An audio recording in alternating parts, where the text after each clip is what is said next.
bienvenue sur Café, j'espère que vous allez bien. Alors, dans un premier temps, je suis très contente car nous venons de dépasser les 400 abonnés. Donc merci tout plein à toutes les personnes qui viennent de s'abonner dernièrement. Et puis bien sûr, merci à tous les autres de rester fidèles à ma chaîne. Donc j'espère que le tuto d'aujourd'hui va aussi vous plaire comme tous les autres. Alors, aujourd'hui, qu'allons-nous réaliser? Donc nous allons réaliser un centre de table pour les fêtes. Donc, je pense que vous allez reconnaître le modèle. Donc, c'est le fameux album ou centre de table étoile. Mais par contre, pour ma part, je l'ai adapté pour qu'il devienne photophore.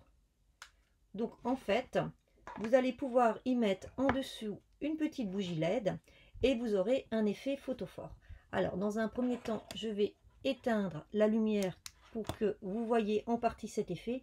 Alors, il fait jour, bien sûr, donc vous le voyez beaucoup moins, mais vous pouvez voir sur cette fenêtre qu'on voit bien l'effet photophore.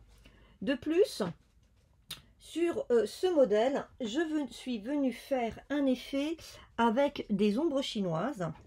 Donc, je vais vous retourner pour que vous voyez. Donc, en fait, vous voyez ici, ce n'est pas une dice qui est collée devant, mais elle est collée derrière. Donc, vous pouvez aussi, au niveau de la décoration, jouer en faisant des ombres chinoises sur votre partie un peu lanterne. Donc, si jamais ce tuto vous intéresse, eh ben, je vous invite à regarder la suite. Pour le projet d'aujourd'hui, vous aurez besoin d'une table à scorer, de son plioir, d'un crayon de papier, d'une gomme, d'une règle, d'un cutter, de scotch double face et de colle. Pour les fournitures, il vous faudra 12 rectangles de 21 sur 14.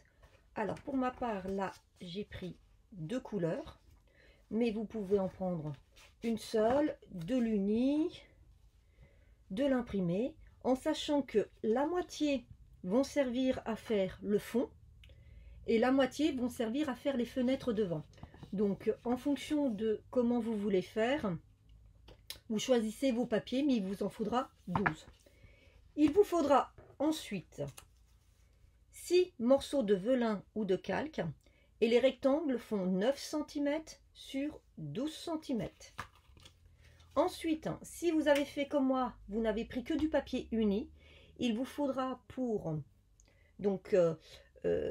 égayer vos fenêtres 12 rectangles de 5 cm sur 13,5. Alors là, c'est uniquement si vous avez pris du papier imprimé.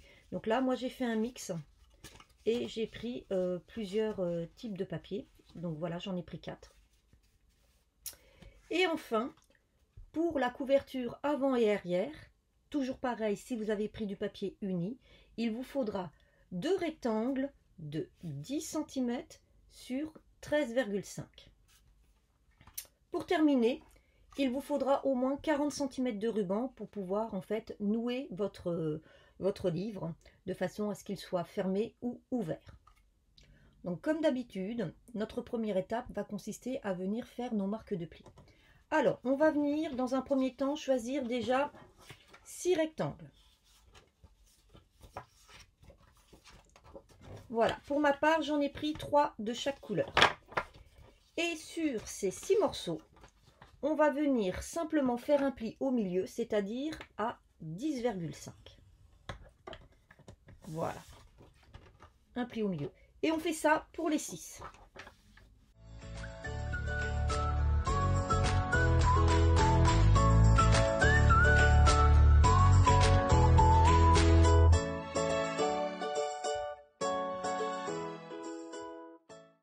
Ensuite, nous allons prendre les 6 morceaux qui nous restent. Et là, nous allons venir faire un pli à 5,5, 10,5.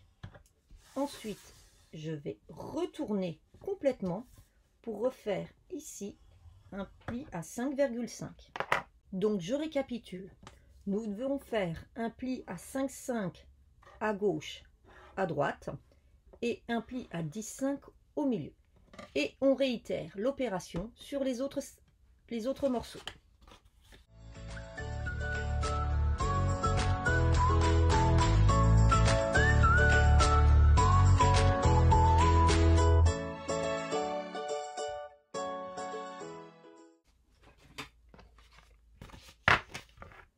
Maintenant, je vais venir marquer tous mes plis.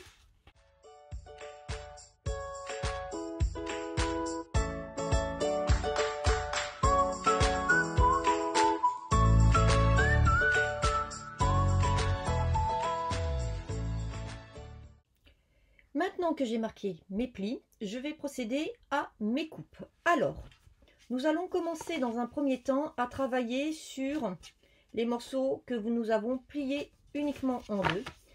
Et nous allons venir sur chacun en bas. Alors, surtout si vous avez pris un papier imprimé et que vous avez un sens, il faut que ce soit sur le bas. Nous allons venir tracer une pointe. Cette pointe nous permettra de créer l'espacement qui viendra accueillir notre bougie. Alors, pour ce faire, nous allons venir en bas faire une marque de repère à 3 cm et sur le côté, en remontant vers le haut, nous faisons une marque à 6 cm. Et donc, nous allons rejoindre ces deux points et couper.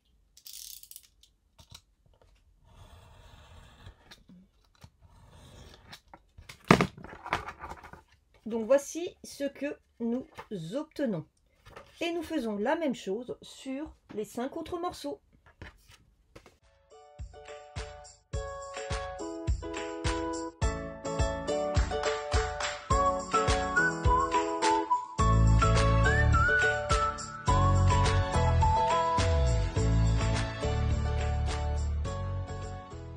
Donc voici notre résultat. Pour le moment, nous allons les mettre de côté et donc nous allons nous occuper des 6 autres morceaux. Alors, je ne vous l'ai pas dit au départ, mais vous devez faire en sorte que le pli du milieu soit un pli montagne et les 2 plis de côté soient des plis vallées. Donc que ce soit de cette manière. Voilà. Donc nous allons venir maintenant faire notre découpe centrale, donc qui fera notre fenêtre un peu lanterne. Pour ce faire, nous allons donc venir travailler sur le verso de notre page. Je vais peut-être prendre une plus claire pour que vous voyez comment ça va être que sur du foncé. Et donc, nous allons venir en haut et en bas faire un repère à 2 cm. Nous allons en fait tracer un rectangle.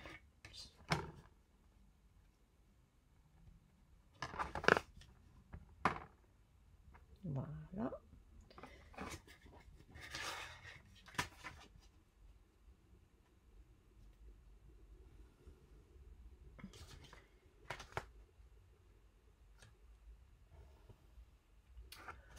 Ensuite, à partir de ma pliure du milieu, je vais venir faire une marque de repère à 3,5 de chaque côté, puisqu'en fait, je veux une fenêtre qui fasse 7 cm de large. Donc, je fais 2 repères de manière à pouvoir tracer 2 lignes droites.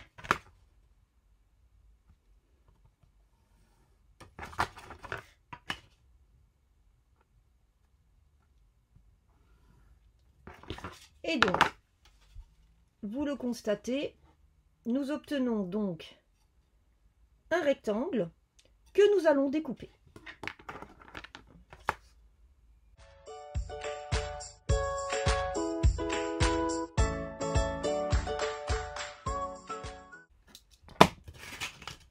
Alors, conservez bien ces petits rectangles parce que comme vous pouvez le constater, si vous les pliez en deux comme c'est fait, ça vous fait exactement la taille d'un marque-place.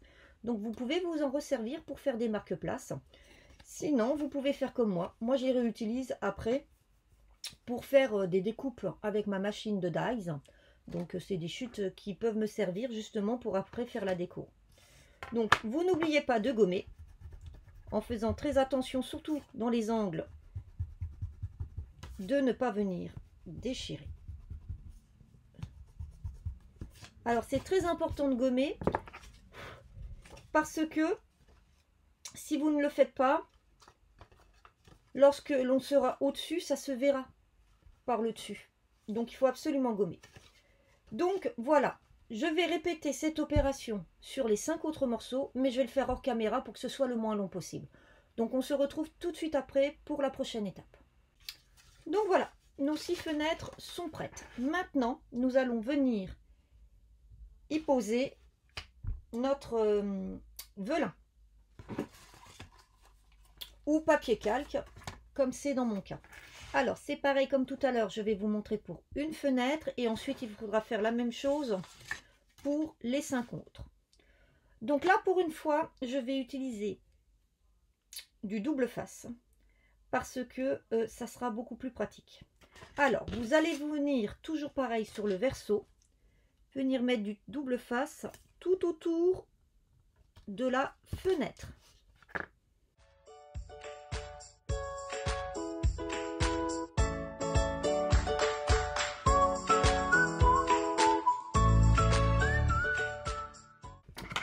Et comme d'habitude, on va venir avec son plioir bien écrasé, de manière à ce que le double face adhère bien.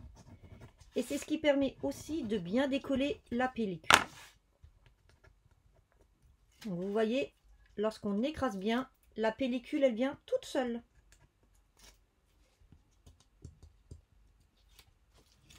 Voilà. Maintenant, je vais quand même venir mettre de la colle sur mon double face pour 2 raisons. La première, parce que je ne sais pas si vous êtes comme moi, mais j'ai testé des tonnes de marques de double face différentes.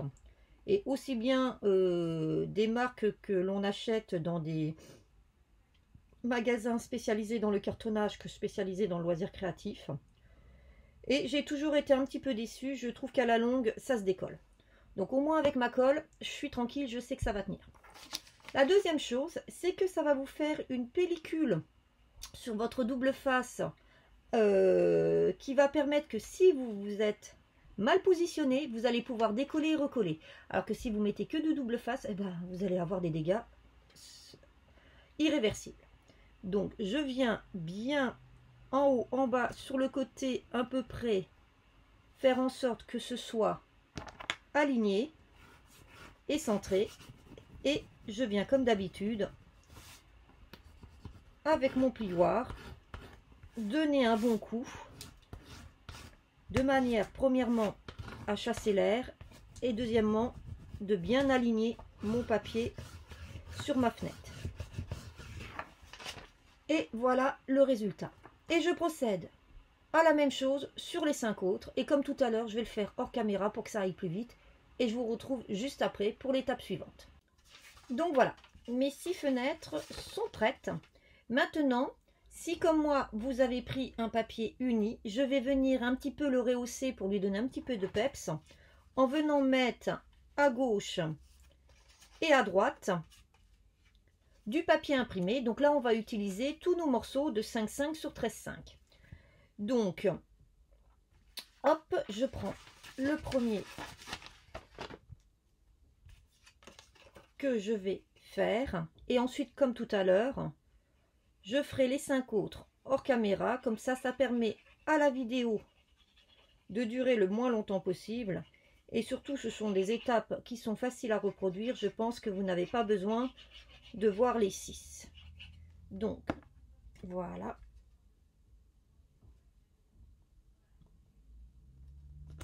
Hop, je fais attention de m'aligner en haut, en bas et sur les côtés.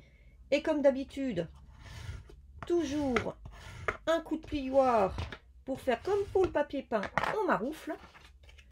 Je mets de l'autre côté.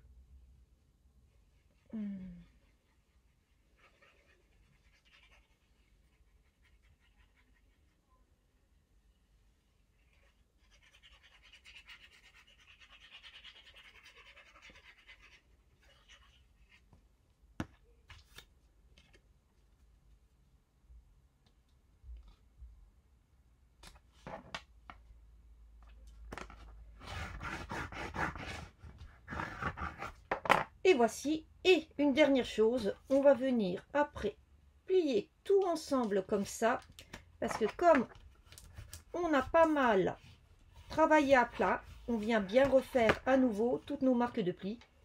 Et voici. Donc on fait ça pour les 5 autres. À tout de suite. Donc voilà, j'ai réalisé mes fenêtres.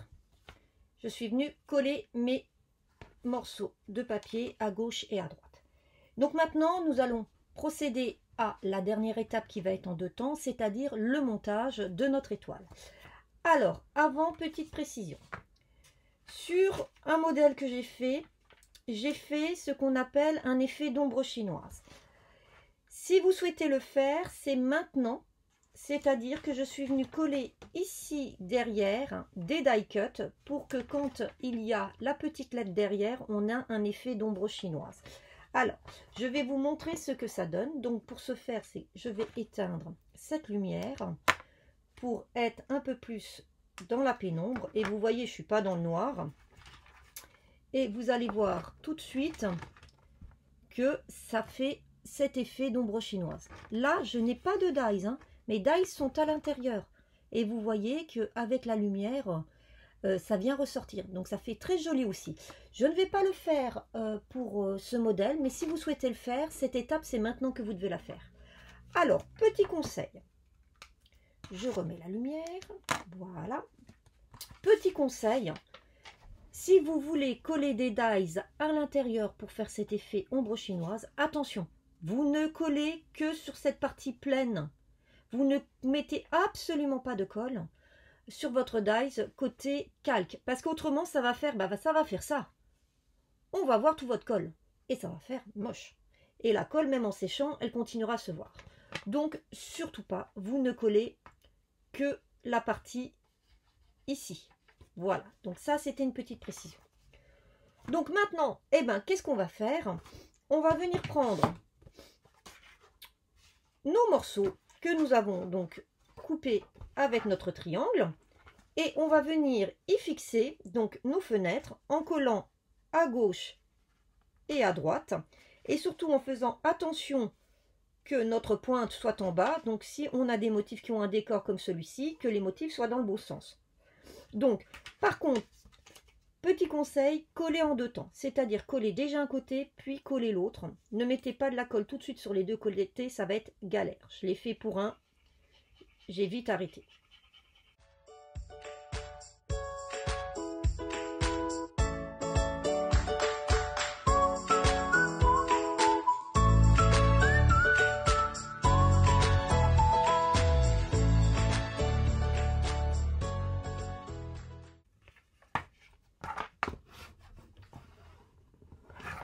Et voilà, et ensuite ce que je fais, je viens bien plier et je viens bien repasser un bon coup pour que les traits se marquent bien et surtout que ça colle bien.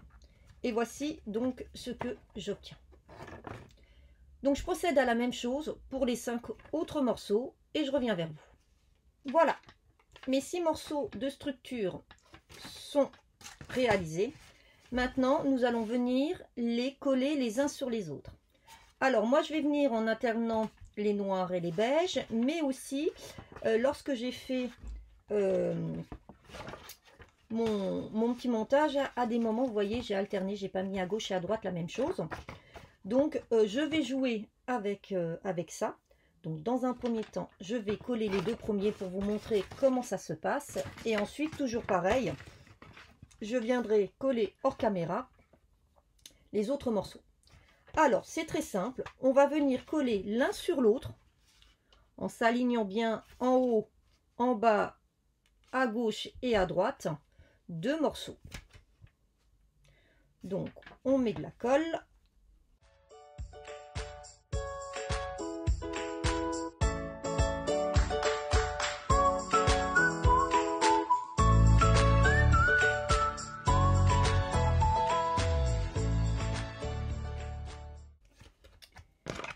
Une fois que c'est fait, comme d'habitude, on maroufle et là on n'hésite pas à venir à l'intérieur. voici ce que ça donne. Voilà. Et donc, on va venir mettre les 6 morceaux empilés l'un sur l'autre. Donc, on les empile bien. On ne vient pas après tout coller ensemble. On fait juste un empilage comme un sandwich. Donc, comme d'habitude, je vais finir hors caméra et je vous retrouve après pour l'étape finale. Voici notre résultat. Notre petit livre est donc réalisé. Et quand nous l'ouvrons, nous avons notre étoile. Donc maintenant, il nous reste à venir faire notre couverture. Donc, dans un premier temps, nous allons venir, comme pour ici, venir biaiser nos 2 derniers rectangles, donc ceux qui font 10 cm sur 13,5. Donc, nous allons venir les biaiser de la même façon que nous avons biaisé nos morceaux au début. C'est-à-dire que nous allons faire une marque à 6 cm en haut et à 3 cm en bas. Par contre, là, vous faites bien attention par rapport à celui que vous voulez mettre devant et celui que vous voulez mettre derrière, de bien biaiser au bon endroit. Donc, comme celui-là, je veux le mettre sur ma couverture de devant, c'est de ce côté que je dois venir faire mon triangle.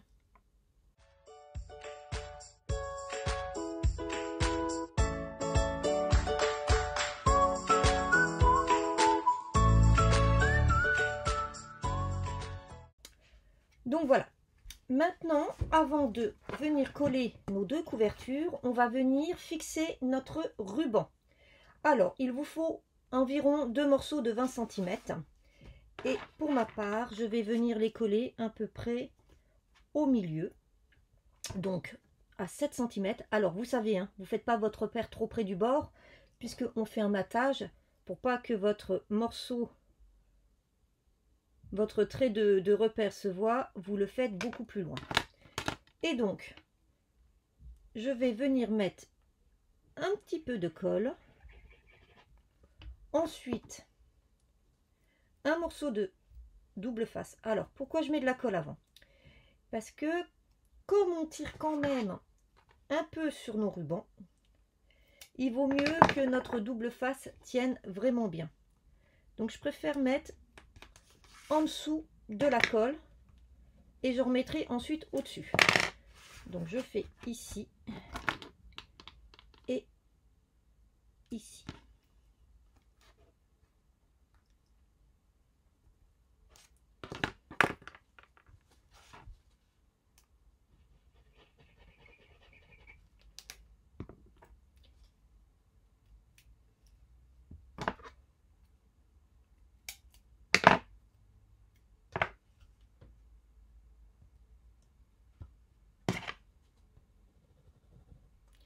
Et pendant que ça sèche, vous faites attention à ce que ici, ici, ici et ici, vous ayez bien pensé à effacer, à gommer vos marques de repère. Parce que comme là, on va faire du matage, forcément, si vous n'avez pas effacé, ils se verront, puisqu'on va avoir une petite bordure tout autour. Donc voilà. Donc ensuite, je vais venir retirer ma pellicule, mettre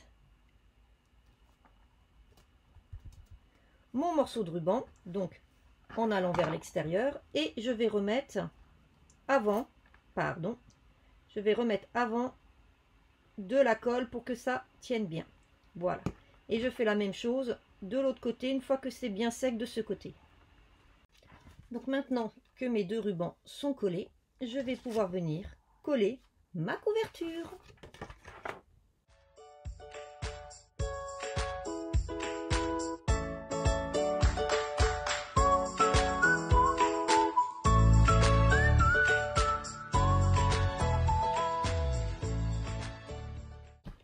Et voici donc notre résultat.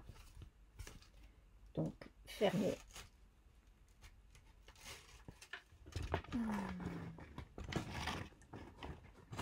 Ouvert. Il ne me reste plus qu'à décorer un tout petit peu à l'intérieur, ce que je vais faire comme d'habitude hors caméra, et vous verrez donc le résultat final dans quelques secondes. À tout de suite. Et donc voici notre résultat final. Je suis venue mettre une petite étiquette un peu festive au-dessus. Et donc, à l'intérieur, je suis venue décorer chacune de mes vitrines avec des petites choses. Voilà. Voilà. Et donc, je vais venir mettre au milieu ma petite bougie LED pour que vous voyez le résultat. Donc, je prends ma petite bougie que j'allume, que je vais venir mettre au centre. Et donc là, vous ne voyez pas trop parce qu'il y a beaucoup de lumière, mais si j'éteins la lumière, alors là, il fait très jour, mais vous voyez que déjà, même avec la clarté du jour, on voit l'effet photophore. Donc là, en plus, moi, j'ai une petite bougie LED qui fait comme si c'était une vraie bougie avec la flamme qui bouge. Donc, ça fait vraiment un effet très naturel. J'espère que ce petit projet vous a plu. En attendant les prochains tutos, je vous souhaite de bonnes fêtes. Prenez soin de vous et à très bientôt. Bye bye!